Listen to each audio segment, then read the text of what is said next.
Hello and welcome to In the Kitchen with Matt. I am your host, Matt Taylor. Today, I'm going to show you how to make soda bread. Soda bread is a member of the quick bread family. It doesn't require any yeast. There's no eggs in this recipe, no milk in this recipe, just super easy to do. If I can do it, you can do it. Before I move on, make sure to subscribe to my channel, hit that notification bell so you don't miss out on any of my new videos. Let's get baking. Down in the description box, you'll find a list of the ingredients and their amounts. Begin by preheating the oven to 400 degrees Fahrenheit, or it's right around 205 Celsius. I have 4 cups of all-purpose flour, and I'm going to add 3 tablespoons of white granulated sugar. If you want it more sweet, add an extra tablespoon. If you want it a little bit less sweet, then reduce it by a tablespoon. 1 teaspoon of salt, 1/2 teaspoon of baking powder, 1/2 teaspoon of baking soda. And that is where the name soda bread comes from. The baking soda is going to provide a lot of the leavening along with the baking powder. Now I'm going to take a whisk and we'll just whisk this all together.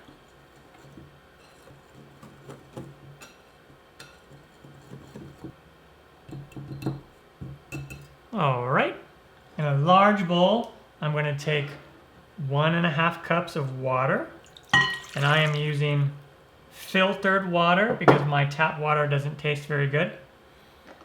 And then I want to add 2 teaspoons of apple cider vinegar, or you could use the white distilled vinegar. And the vinegar is going to react with the baking soda. Or if you do want to use buttermilk, then just use buttermilk and don't use the vinegar. And now we'll take our dry mixture here and we'll put about half of it in.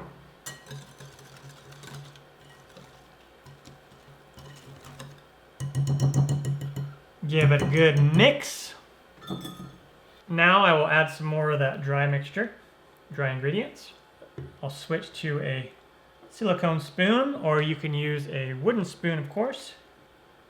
Just keep stirring.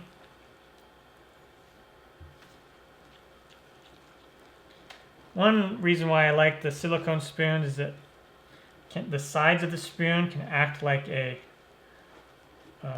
spatula on the edges.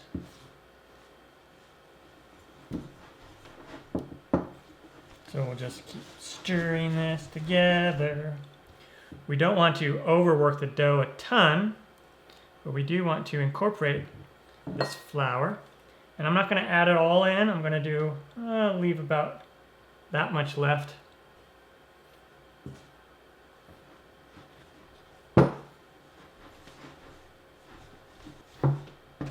Okay, and then when it comes together like this, we will just pour it out onto the surface. And then let's knead this dough together.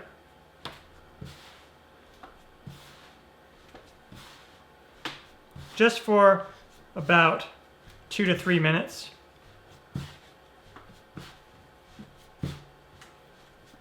That's why I don't want to dump all that in there because it may not incorporate it all. So that's why I leave some of that left over.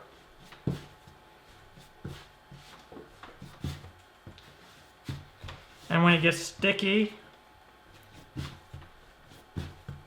just add a little bit more of that flour that we have here in this bowl, just a tiny bit. It looks like it's a couple tablespoons, maybe 1/4 of a cup left.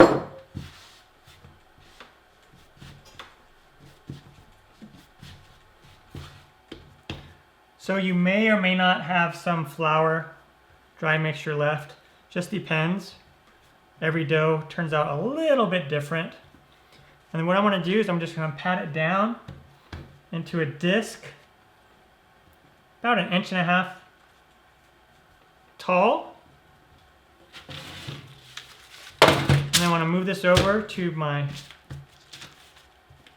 sheet pan lined with a piece of parchment paper. And then I want to take a knife and just draw an X in there, or you could do like the hashtag. cut a nice little X in there. Now we bake it in the oven, middle rack position, for about 30 to 40 minutes until it'll raise a bit and it'll get nice and golden brown on the top. And when you poke it in the middle with like a toothpick or a wooden skewer, it'll come out clean. And if you want to, at the 15-minute mark, you can baste the top of it with some butter or some milk if you like, and that'll soften up the top and add a little bit of color as well. And when it comes out of the oven, it'll look something like this. It almost kind of reminds me of a giant American biscuit, but it does taste a little different than a biscuit, kind of in between a biscuit and a traditional piece of bread. You're going to let it cool for a little bit, and then we will slice into it. All right, time to cut into it and show you what it looks like. There's a nice crust on the outside, pretty awesome.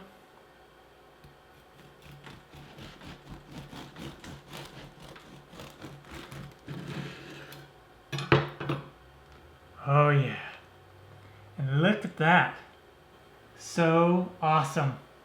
And what I like to do is I'll come in here with a little bit of butter. Oh yeah, butter, butter, butter. Get some butter on there. And then I'll come in here with some honey and put a little bit of honey on there as well. Of course, you can just leave the butter on there. You can put all kinds of things on there, jams, jellies, meats and cheeses, whatever you like to do. There we go, easy soda bread. All right, the soda bread is done and turned out fantastic. Keep in mind that soda bread is going to be more dense than traditional bread made with yeast. Really easy to do, simple ingredients. If I can do it, you can do it. I'm Matt Taylor. This has been another episode of In the Kitchen with Matt. Thank you for joining me. As always, if you have any questions, comments, or requests, put them down below and I will get back to you as soon as I can. Thumbs up, down the corner, push it. Don't forget to subscribe to my channel and check out my other videos. Take care. Time for me to dive into this. Oh yeah, oh yeah.